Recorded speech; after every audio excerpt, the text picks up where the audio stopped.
जलील नहीं किया जाता है। कवाली थी वो, कवाली थी वो, नहीं वो कवाली थी वो। बैठ जाओ सब, बैठ जाओ सब, बस भाई इस्लाम करने के लिए बैठा हुआ हूं, बैठ जाओ, बैठ जाओ।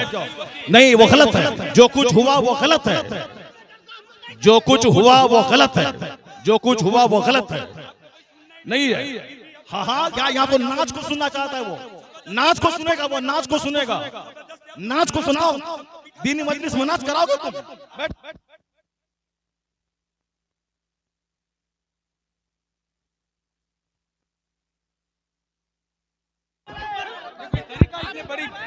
आप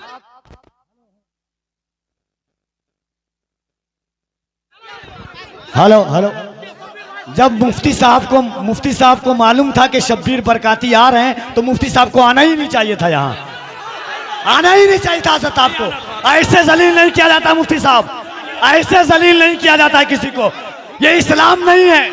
मुफ्ती साहब मैं भी जलसा पढ़ रहा हूँ, ऐसे जलील एक मेहमान को इस तरह जलील नहीं किया जाता है, ये कोई मुआवजा नहीं है। आप जान रहे थे कि शब्बीर आ रहा है। हजरत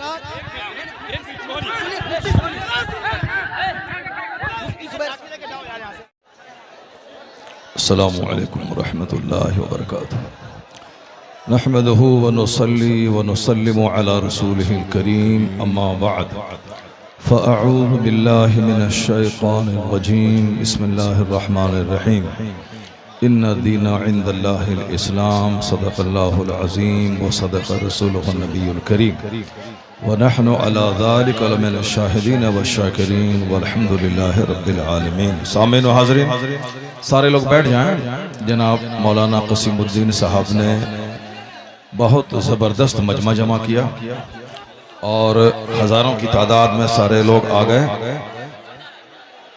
बिहार को बदनाम मत करो, तुम्हें मालूम है जिनका हाथ चूम रहे हो तुम, ये गुजरात में जाके तुम्हें गाली देंगे। सच कह रहा हूं, जिनका तुम हाथ चूम रहे हो, जिन पर तुम पैसे लुटा रहे हो, ये गुजरात में जाके तुमको गाली देंगे। समझ रहे हो तुम? अगर अपनी इज्जत बचाना चाहते हो तो सब बैठ जाओ। अगर तुम्हें पूर्णिया की इज्जत प्यारी है, सुन्नियत की इज्जत प्यारी है, बिहार की इज्जत प्यारी है, अपने उलमा की इज्जत प्यारी है, तो सब बैठ जाओ। सारे लोग बैठ जाओ, सब बैठो, सब बैठो, बैठ जाओ, सारे लोग बैठ जाओ, भागो मत। तुम्हारी वजह से बरेली शरीफ में हम लोगों की बेइज्जती हो रही है, तुम्हारी वजह से गुजरात में हम बिहारियों को गाली दी जा रही है, तुम्हारी वजह से राजस्थान में हम बिहारियों की इज्जत मिट्टी में मिलाई जा रही है। लोग यही बोलेंगे कि साहब कई लाख रुपए का जलसा हुआ और वहां सिर्फ शब्बीर बरकाती की नात सुनी गई और सारे लोग भाग गए। इसका मतलब बिहार पूर्णिया के जलसे का मतलब मेला। तुमसे ज्यादा मजमा हिंदुओं के मठ में होता है। तुम बहुत मस्त हो कि बहुत बड़ा मजमा हो गया, तो मैं मालूम है कि तुमसे बड़ा मजमा हिंदुओं के मठ में होता है, उसके मंदिरों में होता है। दुर्गा पूजा में इससे बड़ा मजमा था, दीपावली में इससे बड़ा मजमा था, और जहां कव्वाली की महफिल होती है वहां इससे बड़ा मजमा होता है। तो मजमा होने पे ज्यादा इतराने की जरूरत नहीं कि मेरा जलसा कामयाब हो गया। तुम्हारा जलसा 100% फलाफ। ये शहरयार रजा कादरी बोल रहा है, जो हिंदुस्तान के हर हर खित्ते और हर हर शहर में जा रहे हैं, और मैं कह रहा हूं कि 100% तुम्हारा जलसा फलाफ। तुम सिर्फ कव्वाली सुनने आए थे, वही जो दिन रात तुम मोबाइल में सुनते हो वही सुनने के लिए आए थे। इसी का नाम जलसा है, इसी का नाम कॉन्फ्रेंस है, इसी का नाम सीरत का जलसा है। वो तो हम फंस गए मजमे में, हम बैठ गए, मुफ्ती जुबैर साहब भी फंस गए जो मजमे में बैठ गए। हम अपनी बरात का इजहार करते हैं जो कुछ हुआ। मुफ्ती साहब किबला भी अपनी बरात का इजहार करते हैं, ताकि कल मत बोलना कि मनाज़िर अहले सुन्नत काज़ी सीमांचल बैठे हुए थे, उनके सामने मुजरा हो रहा था। हम लोग इससे बरी हैं। अगर रास्ता होता निकलने का तो हम निकल गए होते, वो रास्ता नहीं था, भीड़ की वजह से हम कुचल जाते, इसलिए हम नहीं निकले, मुफ्ती साहब भी नहीं निकले। बाकी जो कुछ हुआ हम इससे बरी हैं। कल मत कहना कि मौलाना शहरियार बैठे हुए थे, उनके सामने मुजरा हुआ, ये क्या चीज है?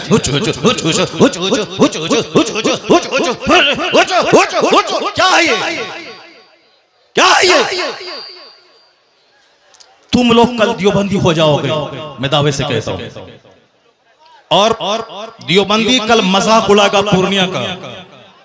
तुम्हें मालूम है कि आसपास में सारे गैर मुकल्लिद हैं, ये सब कल मजाक उड़ाएंगे बरेलवियों के जलसे का।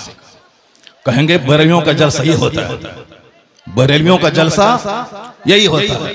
क्या चीज है? क्या ये नाथखानी है? यही नाथखानी है। ये इको हटा दो, उसके बाद क्या? इको तुम हटा दो, मेरे मदरसे का बच्चा इससे अच्छी नाच पढ़ता है, अरबी कॉलेज का बच्चा इससे अच्छी नाच पढ़ता है। ये हुचुड़ का नाम नाथखानी है। क्या किया तुमने? सुन्नियत को बदनाम किया, बरेलियत को बदनाम किया, मसलक के आला हजरत को बदनाम किया। रात के कितने बज रहे हैं? 2:10। कितने बज रहे हैं? टाइम देखो तुम, रात के 2:10 हो रहे हैं। 2:10 हो रहे हैं। मालूम है क्या हुआ इसमें? पब्लिक का चंदा इसीलिए हो रहा है। बैठ जाओ, अगर बिहार की इज्जत प्यारी है तो बैठ जाओ, अगर पूर्णिया की इज्जत प्यारी है तो बैठ जाओ। यह डांस करने के लिए जलसा होता है, चंदा होता है, बैठ जाओ सब। नाथखानी वो नहीं है जो तुमने सुनी है, नाथखानी वो नहीं जो तुमने सुनी है। भीड़ जुटाने का नाम जलसा है क्या? बैठ जाओ सब। अब अगर नात तुमने सुनी थी, उसको तुमने नात कहा था अपने हिसाब से, तो तकरीर कौन सुनेगा? कुरान की बात कौन सुनेगा? हदीस की बात कौन सुनेगा? इस्लामी तालीमात के बारे में कौन सुनेगा? अगर तुम नात सुने थे, बैठे रहते, तकरीर सुनते, तब होता कि चलो भाई पूर्णिया के लोगों ने नात भी सुनी और तकरीर भी सुनी। अभी वो बैठने जा रहा है तो तुम सब उठ के भाग रहे हो। तुम्हारी वजह से हम लोगों की बेइज्जत और बदनामी होती है। बिहारी एक गाली बन के रह गया है। जैसे कारोबार के एतबार से सारे लोग यहाँ से भीड़ लगाते हैं पंजाब दिल्ली में, वो तो अलग बात है। मजहबी तौर पर भी बिहारी एक गाली है। जिसका हम हाथ चूमते हैं, जिसका हम पैर चूमते हैं, वो हमारे जलसों की हरकतों को बयान करते हैं। वहां तकरीर नहीं होता। अभी मैं 4 दिन पहले हैदराबाद में था, वहां मेरी 2 घंटे की तकरीर हुई, एक बंदा नहीं उठा। सारे लोग गौर से तकरीर सुनते रहे, पुलिस वाले खड़े होकर तकरीर सुनते रहे, जबकि वहां कोई परमिशन नहीं था, लेकिन वो सारे लोग गौर से इस्लाम सुनते रहे, इस्लाम सीखते रहे। ये है तकरीर, ये है मुसलमानों का इस्लामी जज्बा। ये क्या है? बस हुचुड़ सुने और भाग गए। ये कोई तरीका है क्या? ये कोई तरीका है क्या? यही नात हो गई क्या? नहीं, मैं उससे बरी हूं। मैं कतान कभी नहीं पसंद करता हूं इस तरह की नाथखानी को। जो कुछ हुआ गलत गलत गलत हुआ। अब अगर जरा भी गैरत मौजूद है तो बैठ करके थोड़ी देर तकरीर सुन लो, कुरान हदीस की बात सुन लो जरा के बाद। और जो सारे लोग जोर से बोले, दरूशी पढ़ें, अल्लाहुम्मा सल्ली अला सय्यदना व मौलाना मुहम्मदिन मअदनिल जूद वल करम व आलिहि व बारिक व सल्लिम सलातन व सलामन अलैका या रसूल अल्लाह। इस तरह की मजलिसों से जब कुरान पाक की तिलावत होती है, कुरान पाक की तिलावत होनी चाहिए 1 घंटा, ताकि मुसलमानों का सीना हिल जाए, इनकी आंखें आंसू बहाएं। यहाँ कुरान पाक की तालीम के लिए मदरसा कायम होता है। मदरसे के जलसे में कुरान पाक की तालीम पे फोकस दिया जाता है। तो हमारे जलसे भी इस्लामिक इन्वायरमेंट में होते हैं। यहाँ मुस्तफा की हदीस सुनाई जाती है। ये बता दे कि तुम लोग यहाँ क्या सुनने के लिए आए थे? ये नंगे सर क्यों आए थे? क्या करने आए थे? सिर्फ शबीर बरकाती को सुनने आए थे? यहाँ जिसके साहब मर्तबे का ये आलम है कि बड़े बड़े उलमा जिनका हाथ चूमते हैं, उनकी कोई इज्जत नहीं है, और तुम साहब एक दुनियादार आदमी की ना सुन रहे हो। मालूम है तुम्हें क्या सब हो रहा है? तकरीर सुनो, हदीस सुनो, और अपने स्टेट और अपने डिस्ट्रिक्ट को बदनाम मत करो। यह जलसा है, कव्वाली की महफिल नहीं है। यहाँ कुरान पाक की तिलावत होती है। आधा घंटा तक कुरान पाक की तिलावत होनी चाहिए। सरकार दो जहां सलाम की हदीस पाक की रिवायत होनी चाहिए। इस्लामी तारीख बयान करनी चाहिए। अब जलसा शुरू हो रहा है, यहाँ से गौर से सुनो। अल्लाह तबारक व तआला हमको और आपको सारे मुसलमानों को जलसे की कद्र करने की तौफीक अता फरमाए। जरा एक बार जोर से बोलो सुभान अल्लाह, हाथ उठा के बोलो ला इलाहा इल्लल्लाह मुहम्मदुर रसूलुल्लाह सल्लल्लाहु अलैहि वसल्लम। कुंतुम खैर उम्मतिन उखरिजत लिन्नास तअमुरून बिल मारूफ व तनहौन अनिल मुनकर। तुम बेहतरीन उम्मत हो, तुम बेहतरीन उम्मत हो जो लोगों की तरफ भेजे गए हो, और तुम्हारी ड्यूटी है नेक राह पे चलना, नेकी का पैगाम देना, और तुम्हारी ड्यूटी है बुराइयों से रोकना। क्या हुआ जी? बैठ जाओ तुम वहां पे, बैठो। नंगे सर बैठ क्या करने आया तुम? बैठो तुम वहां पे। क्या तुम्हारी बात सुनो? बैठो तुम, बैठ जाओ तुम। ये क्या कवाली की महफिल है? कवाली की महफिल है? ऐसे जलील नहीं किया जाता। कवाली की महफिल है? मुफ्ती साहब कवाली है ये? कवाली थी वो, ऐसे जलील नहीं किया जाता है। कवाली थी वो नहीं, वो कवाली थी वो। बैठ जाओ सब, बैठ जाओ सब। बस भाई इस्लाम करने के लिए बैठा हुआ हूं। बैठ जाओ। नहीं, वो गलत है। जो कुछ हुआ वो गलत है। जो कुछ हुआ वो गलत है। जो कुछ हुआ वो गलत है। नहीं है। हाँ, क्या यहाँ को नाच को सुनना चाहता है? वो नाच को सुनेगा, वो नाच को सुनेगा। नाच को सुनाओ, दीनी मजलिस में नाच कराओगे तुम? बैठ।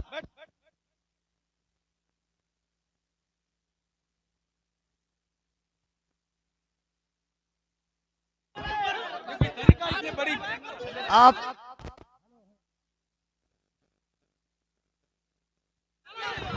हेलो, जब मुफ्ती साहब को मालूम था कि शब्बीर बरकाती आ रहे हैं, तो मुफ्ती साहब को आना ही नहीं चाहिए था। यहाँ आना ही नहीं चाहिए था। हज़रत आपको ऐसे जलील नहीं किया जाता। मुफ्ती साहब, ऐसे जलील नहीं किया जाता है किसी को।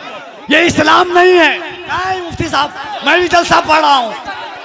ऐसे जलील एक मेहमान को इस तरह जलील नहीं किया जाता है। ये कोई मुआजरा नहीं है। आप जान रहे थे कि शब्बीर आ रहा है।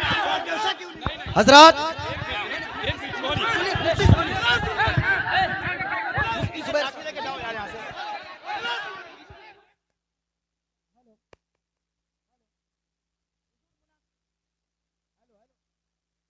हेलो, बैठिए आप लोग। हेलो, शांति हो जाइए, बैठिए, शांति रखिए। बस बैठिए, आप लोग बैठिए, शांति बनाइए। आप लोग पहले शांति बनाइए। Hello, mic. आप लोगों के बीच अल्लामा तौसीफ रजा साहब स्टेज पे हैं। कम से कम इस बात का ख्याल रखिए। तौसीफ मिल्लत आ चुके हैं। नारे तकबीर, नारे रिसालत, आमद हुजूर तौसीफ मिल्लत, आमद हुजूर तौफीक मिल्लत, नबी रहे आला हजरत, शहजादे हुजूर रेहाने मिल्लत। इश्क मोहब्बत, इश्क मोहब्बत, इश्क मोहब्बत, इश्क मोहब्बत, आला हजरत, आमद हुजूर तौसीफ मिल्लत जिंदाबाद, आमद हुजूर तौसीफ मिल्लत जिंदाबाद, मसरके आला हजरत जिंदाबाद, मसरके आला हजरत जिंदाबाद, गुलजारे रज़वियत जिंदाबाद, नबी रहे आला हजरत जिंदाबाद, मरकज़े अहले सुन्नत बरेली शरीफ जिंदाबाद। माजरत के साथ जितने लोगों ने कैमरे में वीडियोस को कैद किए हो, खुदा के वास्ते, अगर आप मुसलमान हैं, कोई भी यूट्यूबर या किसी के मोबाइल फोन में अगर ये वीडियो अभी की बनी है, खुदा के वास्ते आला हजरत के बेटे के सामने आप सभी हजरात वीडियो को डिलीट करें। खुदा के वास्ते, अगर कोई भी मुसलमान यहाँ पर भाई वीडियो बनाए, ये बैठ जाइए। अस्सलामु अलैकुम। ये जलसा आपने बड़े मेहनत व काबिज से दीन की तरक्की व बका और इस्तेहकाम के लिए उलमाए अहले सुन्नत को उनके बयानात को सुनने के लिए, अपने ईमान की इस्लाह के लिए आपने ये जलसा सजाया। और अगर आप ही लोग ये सब काम करेंगे, इस तरीके से अफरा तफरी और इंतशार पैदा करेंगे, तो ये जलसा मौलाना ने सजाया बड़ी मेहनत व काबिज से। इस जलसे का क्या होगा? आप हजरात तो इलाके के हैं, अपने इलाके की इज्जत का आप ख्याल कीजिए और ये मामलात जो हैं पहले के और थे, अब 1 मिनट में पूरी दुनिया में बात पहुंच जाती है। इसलिए मैं आपसे गुजारिश करूंगा कि आपके इलाके के बहुत बड़े आलिम दीन मौलाना शहरयार रजा साहब बहुत बड़े आलिम दीन हैं, और नात सुनना इबादत, नात लिखना इबादत, नात पढ़ना इबादत। लेकिन मुझे आप बताइए कि जब तक के उलमा की तकरीरें आप नहीं सुनेंगे तो ये कौन बताएगा कि नात सुनना इबादत है, नात पढ़ना इबादत है, नात लिखना इबादत है। उलमा की तकरीरें से ईमान सलामत होगा, अकीदा महफूज होगा। तो उलमा की तकरीर सुनना पहले, नात सुनना ये बाद में। नात भी पढ़ी जाएगी और तकरीर भी की जाएगी। आप लोग बड़े इत्मीनान के साथ तशरीफ रखें। हजरत मौलाना शहरयार रजा साहब का खिताब नायाब दस्तयाब होगा इंशाअल्लाह। बैठ जाएं सारे लोग, बैठ जाएं। हुजूर पीर तरीक़त अल्लामा मौलाना तौसीफ रजा खान साहब क़िबला मदजुल अली नबीर आला हजरत, ये आला हजरत के शहजादे हैं।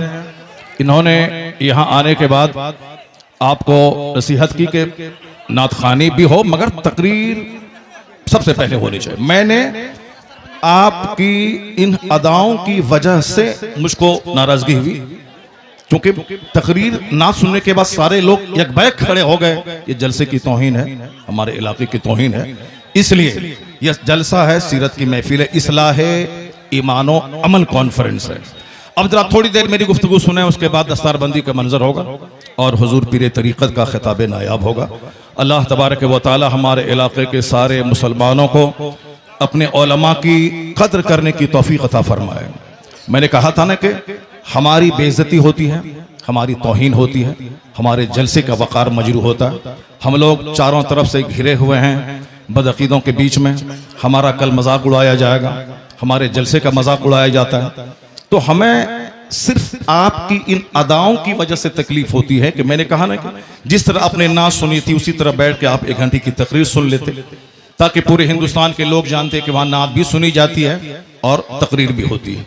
अब जरा गौर से सुनिए, हमारे ताल्लुक से कुरान शरीफ में कहा गया है कि कुंतुम खैर उम्मा, तुम बेहतरीन उम्मत हो, लोगों की तरफ भेजे गए हो। तुम्हारी ड्यूटी है खुद नेक बनना, दूसरों को नेक बनाना। तुम्हारी ड्यूटी है खुद बुराइयों से बचना, दूसरों को बुराइयों से बचाना। ये हमारी क्वालिटीज को कुरान शरीफ में बयान किया गया है कि you are the best community, तुम बेहतरीन उम्मत हो। अब बेहतरीन क्यों हो? इसीलिए हो कि तुम्हारा काम ही है नेक बनना, दूसरों को नेकी का पैगाम देना। तुम्हारी जिम्मेदारी है खुद बुराई से बचना और दूसरों को बुराई से बचाना। दूसरे लोग खाने पीने पैदा हुए हैं, दूसरे लोग मौज मस्ती करने पैदा हुए हैं, दूसरे लोग शराब पिएं, बदकारी करें, सूद खाएं, उससे क्या मतलब है? उसको मरने के बाद हिसाब किताब का कोई खौफ ही नहीं है। ये सारी बातें हम मुसलमानों को सोचना है। सरकार दो जहां की हदीस है कि ला तज़ूलु कदमा अब्दिन हत्ता युसअल अन अर्बईन। आका फरमाते हैं कि क़यामत के दिन बंदे का पांव अपनी जगह से 1 इंच नहीं हटेगा, 1 इंच नहीं हटेगा जब तक के 4 चीजों का उससे सवाल न हो जाए। जब तक के 4 चीजों का उससे सवाल न हो जाए। सबसे पहला सवाल होगा अन उमरिही फीमा अफना, यानी अपनी यह कीमती जिंदगी तुमने किस काम में गुजारी। ये तो हर मुसलमान को समझना होगा कि हम अपना बहुमूल्य जीवन सर से लेके पांव तक महासंख्यों रुपए से ज्यादा कीमती पार्ट्स अल्लाह ने दिए। जो लोग गूंगे हैं, बात नहीं कर सकते, उनको देखने के बाद अपनी जबान की अहमियत समझें। जो लोग अंधे हैं, देख नहीं सकते, उनको देखने के बाद अपनी आंख की अहमियत समझें। जो लोग पागल हैं, समझ नहीं सकते, उनको देखने के बाद अपनी अक्ल की अहमियत समझें। जिसके पास हाथ नहीं है वह लूल्हे को देखकर अपने हाथ की अहमियत समझे। जो लोग लंगड़े हैं, जो चल नहीं सकते, उनको देखने के बाद अपने पांव की अहमियत समझें। जो अरबों में खेलने वाले 2 रोटी खा के पचा नहीं सकते, उनको देखकर 10 रोटी खाने के बाद पचाने की जो मशीन अल्लाह ने पेट की शक्ल में दी है, उसका महत्व समझें। हुजूर फरमाते हैं कयामत के दिन इन सारी नेमतों के बारे में सवाल होगा। तुमने अपने पांव का कैसा इस्तेमाल किया, तुमने अपनी जबान का कैसा इस्तेमाल किया, तुमने अपने हाथ का कैसा इस्तेमाल किया, तुमने अपनी आंख का कैसा इस्तेमाल किया। सारी जिंदगी के बारे में सवाल होगा। नाच तमाशे में जिंदगी गुजारी या कुरान की तिलावत में गुजारी? तुमने सिर्फ वक्ती लज्जत की खातिर तुमने इंजॉय किया या तुमने रात में तहज्जुद के वक्त उठ के अल्लाह के खौफ से आंसू बहाया? ये सवाल होगा सारी नेमतों के बारे में। ये कीमती जिंदगी किस काम में गुजारी? हमें मुशरिकों के नाचने गाने से कोई एतराज नहीं, हमें यहूदो नसारा की नाच गाने से कोई एतराज नहीं है, हमें बौद्ध और जैन के नंगे रहने से कोई एतराज नहीं है। हमें सिर्फ मुसलमानों से कहना है कि हमारे पैगंबर ने कहा है कि कयामत के दिन 1 इंच अपनी जगह से हट नहीं पाओगे जब तक के 4 सवालों का जवाब नहीं दे दो। हर मुसलमान के बच्चों को यह हदीस याद होनी चाहिए, हर मुसलमान के घर में यह हदीस लिखी होनी चाहिए, हर मदरसे की दीवारों में इस हदीस से पाक को लिखा जाना चाहिए, हर मस्जिद में इस हदीस से पाक को लिखा जाना चाहिए, ताकि सारे लोग अपनी रिस्पॉन्सिबिलिटीज को समझें कि क़यामत के दिन क्या होगा। पहला अन उमर ही फीमा अफना, जिंदगी के बारे में, जिंदगी किस काम में गुजारी। दूसरा सवाल होगा अन शबाब ही, जवानी के बारे में कि तुमने जवानी किस काम में गुजारी। जवानी दीवानी होती है। जवानी में लोग कहते हैं कि चलो कुछ भी करो, बुढ़ापे में तो नेक बन ही जाना है, जबकि बुढ़ापे में 90% लोग नेक नहीं बनते, अलबत्ता बीमार बनकर वो अपनी जिंदगी के आखिरी अयाम को भी तबाह बर्बाद करते हैं। हुजूर फरमाते हैं कि तुम जवानी किस काम में गुजारी, इसका सवाल होगा। तीसरा सवाल होगा अन माल ही मिन ऐन इक्तसबहु व फीमा फज़अहु, यानी माल कहां से कमाया और कहां खर्च किया, इसका सवाल होगा।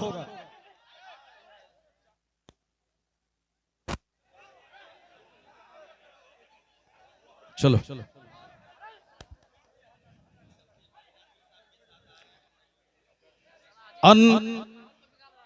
मालूम है नबी आला हजरत बैठे हुए हैं, शहजादे आला हजरत बैठे हुए हैं। अदब करना, डिसिप्लिन, ये हमारा फर्ज होना चाहिए। माइक की आवाज दो, माइक की आवाज दो। हजरत कह रहे हैं कि आप बोलते रहिए। बैठ जाओ, बैठ जाओ, बैठ जाओ, बैठ जाओ, बैठ जाओ। हुजूर फरमाते हैं कि माल के बारे में सवाल होगा। अब माल ही मिन ऐन इक्तसबहु व फीमा फज़अहु, तुमने माल कहां से कमाया और किस रास्ते में खर्च किया, यह सवाल क़यामत के दिन होगा।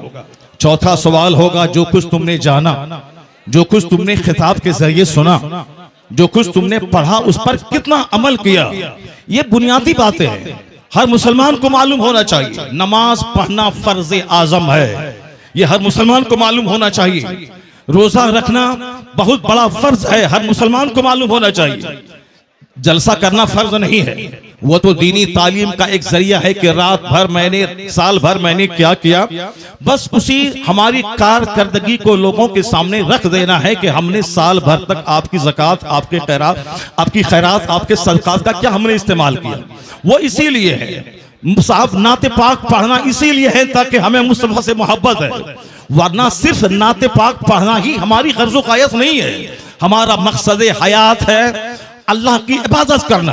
अल्लाह की इबादतों में क़यामत के दिन ये सवाल ही नहीं होगा कि तुमने नात पढ़ी या नहीं पढ़ी। सबसे पहला सवाल होगा, हुजूर फरमाते हैं इन्ना अव्वल मा युहासबु बिहिल अब्द यौमल क़यामति सलात, क़यामत के दिन सबसे पहला सवाल नमाज का होगा।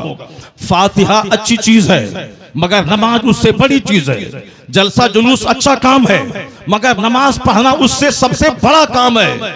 मज़ारात की हाजिरी अच्छा काम है मगर उससे बड़ा काम है नमाज पढ़ना। सरकार आला हजरत का जो मसलक है वो मसलक यही है कि हाँ, नफल को नफल का दर्जा दिया जाए, फर्ज को फर्ज का दर्जा दिया जाए, वाजिब को वाजिब का दर्जा दिया जाए। ऐसा नहीं कि नफल को फर्ज बना दिया जाए। ऐसा नहीं कि साहब जो गैर जरूरी है उसको जरूरी का दर्जा दे दिया जाए। मसले के आला हजरत यही है कि फातिहा नफल है, नफल की हैसियत हो, जुलूस नफल है, जुलूस मोहम्मदी की नफल की हैसियत रहे, और मज़ारात की हाजिरी नफल है, उसकी हैसियत नफल ऑप्शनल की होनी चाहिए। सबसे पहला जो फर्ज आजम है वो नमाज है, फर्ज आजम नमाज है। दूसरा सबसे बड़ा फर्ज व रोजा है। एक फर्ज आजम ज़कात है, एक फर्ज हज है। ये बेसिक चीजें हैं। कयामत के दिन सवाल नमाज का होगा, कयामत के दिन सवाल रोजे का होगा, कयामत के दिन सवाल हज का होगा, कयामत के दिन सवाल ज़कात का होगा, कयामत के दिन सवाल अखलाक का होगा, कयामत के दिन सवाल फराइज़ व वाजिबात का होगा। नवाफिल का सवाल नहीं होगा। अगर नवाफिल फर्ज के साथ मिल जाएं तो फिर उसका दर्जा और बुलंद हो जाएगा। लेकिन फर्ज को छोड़कर नफल बेवजन है, फर्ज को छोड़कर नफल खसो खाशाक की तरह है। तो जो कहता है कि फातिहा हराम है वो मिसगाइड है। जो कहता है कि जुलूस मोहम्मदी हराम है वो गुमराह है। जो कहता है कि औलिया सालिहीन के आस्ताने पे जाना जरूरी नहीं है, फर्ज वाजिब नहीं है, वह जाना गुनाह है, नाजायज है, वो भी गुमराह है। और जो ये कहता है कि सिर्फ नमाज पढ़े, दरगाहों पे जाना नहीं, वो भी मिसगाइड है। और जो ये कहता हो कि सिर्फ फातिहा पढ़े, नमाज जरूरी नहीं है, सिर्फ जलसा करे, नमाज जरूरी नहीं है, सिर्फ नात पढ़े, नमाज जरूरी नहीं है, सिर्फ साहब कव्वाली करे, नमाज जरूरी नहीं है, वो भी मिसगाइड है। बीच का रास्ता है मसलक एतदाल और मसलक आला हजरत के पहले फर्ज अदा होगा, फिर नफल अदा होगा। यहाँ नमाज भी अदा होगी, नियाज भी अदा की जाएगी, नमाज भी पढ़ी जाएगी, मज़ारात पे हाजिरी भी होगी, नमाज भी पढ़ी जाएगी, जुलूस मोहम्मदी भी निकाला जाएगा। ये फर्ज और नफल या दोनों मिलकर सीधा रास्ता जन्नतुल फिरदौस लेके जाएगा। यही मसलक आला हजरत है, नारे रिसालत, यही मसलक आला हजरत है। इसी का नाम मसलक अहले सुन्नत व जमात है। कल कोई बदअकीदा ये नहीं बोले कि इतने रुपए बड़ा जलसा हुआ, नमाज की बात नहीं हुई। मैं नमाज की वकालत करता हूं कि नमाज के बगैर जलसा बेवजन है, नमाज के बगैर फातिहा बेवजन है, नमाज के बगैर साहब जुलूस मोहम्मदी बेवजन है। इसलिए कि कोई नफल कबूल नहीं होता। आला हजरत ने लिखा है जब तक के फर्ज न अदा हो। 1 करोड़ रुपए की मस्जिद कोई तामीर करे ये नफल है, और ज़कात का 100 रुपया अगर किसी पे फर्ज है तो वह फर्ज है।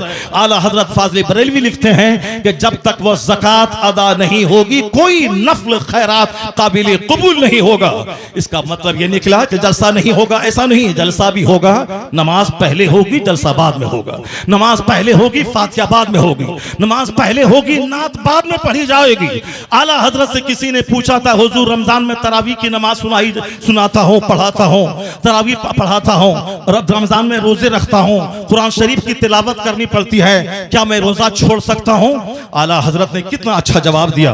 कहा बहुत सारे लोग हैं जो रोजा भी रखते हैं और कुरान पाक भी सुनाते हैं। अलबत्ता रही बात कि जो कुरान रोजा रख कर कुरान नहीं सुना सकता है, उसको मालूम होना चाहिए कि तरावी की नमाज फर्ज नहीं है, तरावी की नमाज वाजिब भी वित्र की तरह नहीं है, तरावी की नमाज सुन्नत मुअक्कदा है। अगर किसी ने पढ़ा तो फर्ज छोड़ने के बराबर, किसी ने नहीं पढ़ा फर्ज छोड़ने के बराबर गुनाह नहीं होगा। जमात से नमाज पढ़ना ये क्या है? मुअक्कदा अल किफाया है।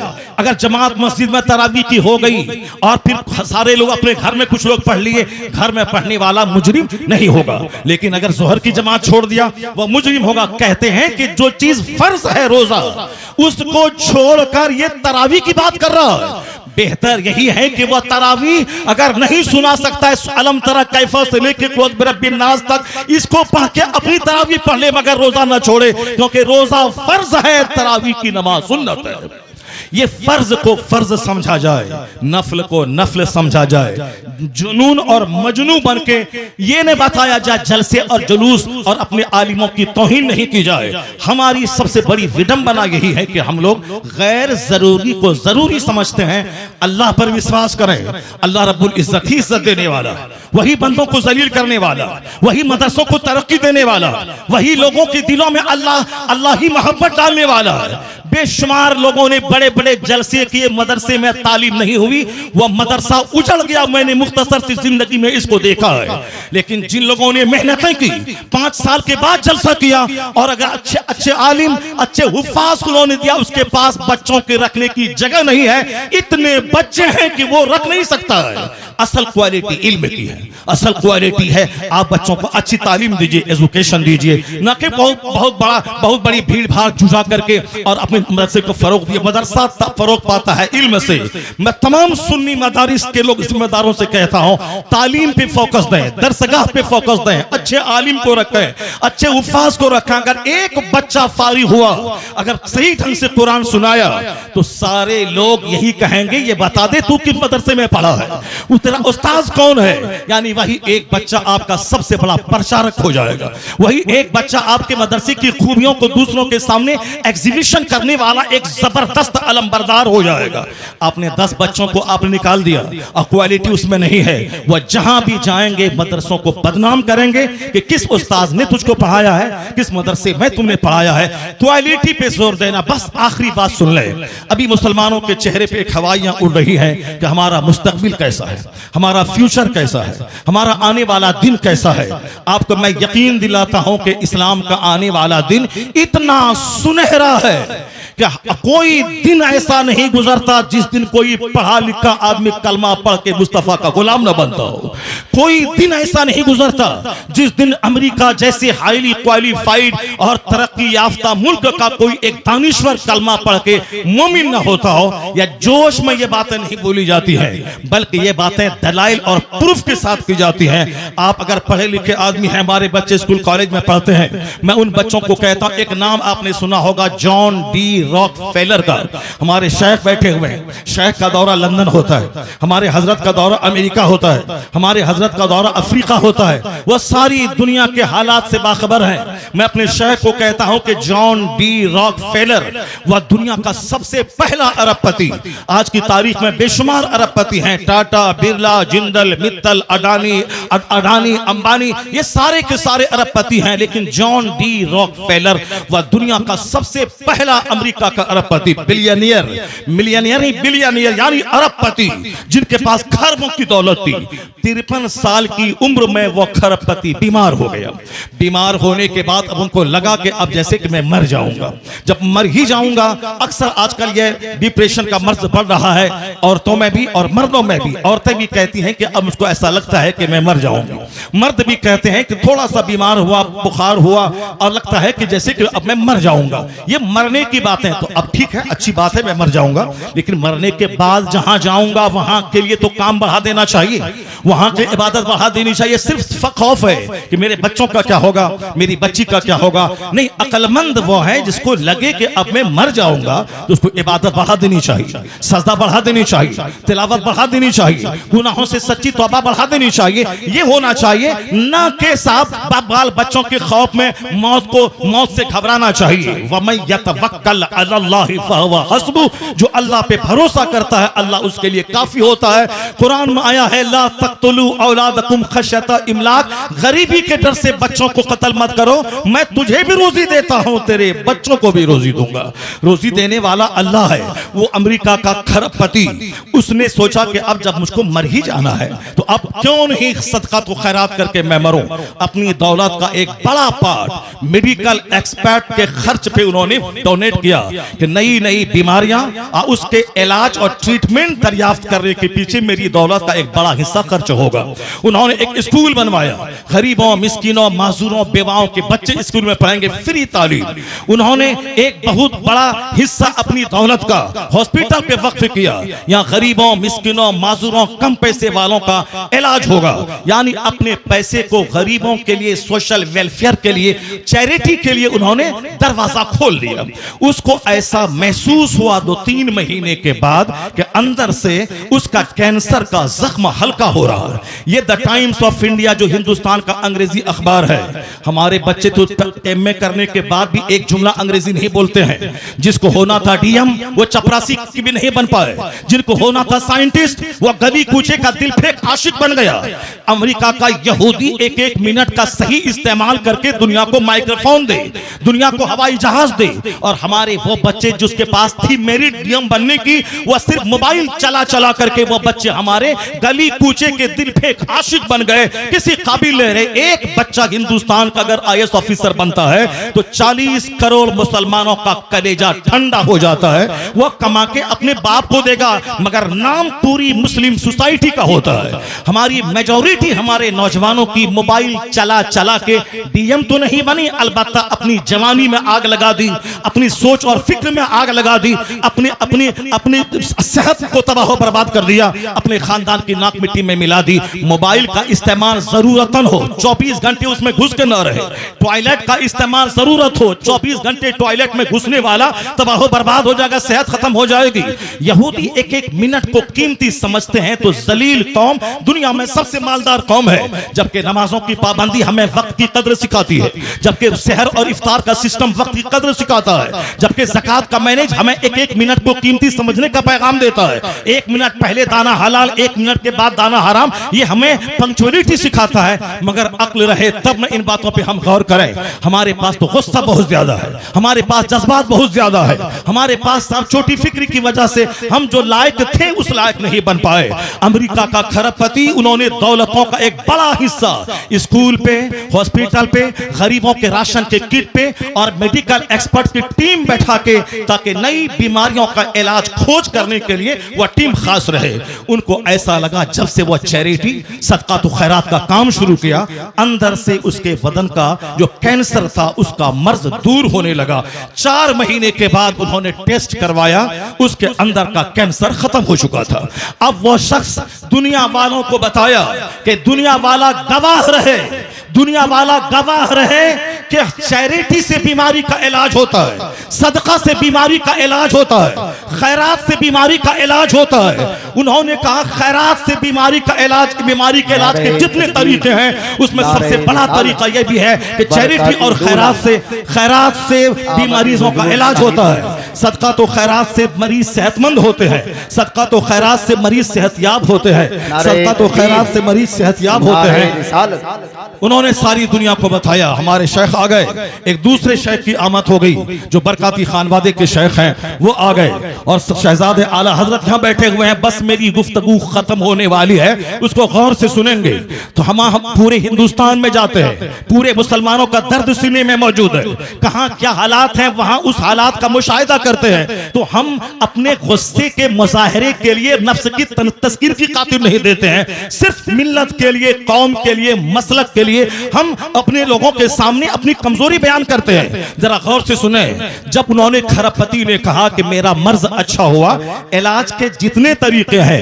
एलोपैथिक, होम्योपैथिक, साहब जड़ी बूटी, आयुर्वेद में सब तरीके हैं इलाज के, मगर सदका तो खैरात इलाज का एक जबरदस्त तरीका है। तो जो बात जॉन डी रॉकफेलर ने आज कही, यही बात मुस्तफा ने 1400 साल पहले कही थी कि दावू मरदाकुम बिस्सदका व हस्सनु अमवालकुम बिज़्ज़कात। मुस्तफा ने कहा अपने मरीजों का इलाज सदका करके क्या करो।